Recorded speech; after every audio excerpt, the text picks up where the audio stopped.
Логикалық сұрақ. 100 метр ғимарат бар. Ғимараттың биіктігі 100 метр.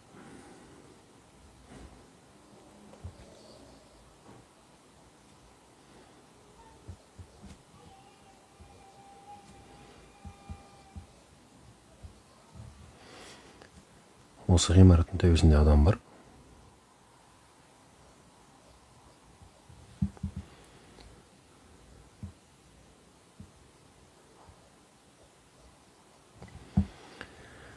Адамның қолында жіп бар. Жіптің ұзындығы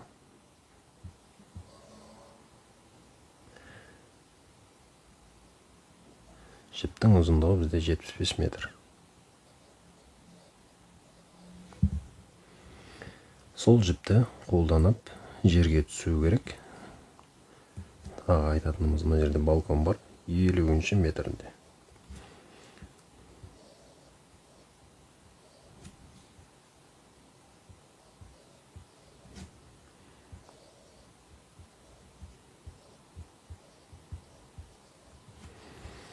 Сонымен табуымыз керек, қалай адам жерге түседі. Сол жіпті екінші қолында кесетін құрал бар. Мысалы, қайшы деген сияқты. Сонымен жерге түсуіміз керек екен. Бұл ғимараттың ішіне кіруге болмайды. Мен айтқан нәрселер ғана бар, басқа ештеңе жоқ. Сол бойынша тауып көрсеңіздер. Ойланып, егер жауабын таппаған болсақ, онда жауабын қараймыз. Бізде 75 метр жібімізді, бір жағы 25, екінші жағы 50 метр болатындай қылып кесеміз. Енді 25 метрді біз шатырға байлаймыз, төбесіне байлап.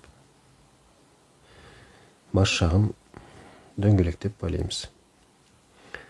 Ал енді жіптің қалған бөлігін осы төбесіне байланған дөңгелектің арасынан өткіземіз. Сөйтіп, мына жағында 25 метр, мына жағы 25 метр болып тұр. Біз балконға дейін түсе алады екенбіз. Енді балконда тұрып, біз жіптің бір жағын тартатын болсақ, онда біздің қолымызда 50 метр жіп болады. Себебі мына жіп жоғары қарай көтеріледі, қолға қайтып түседі. Сөйтіп, ол жіпті аламыз да балконға байлап жерге түседі екенбіз.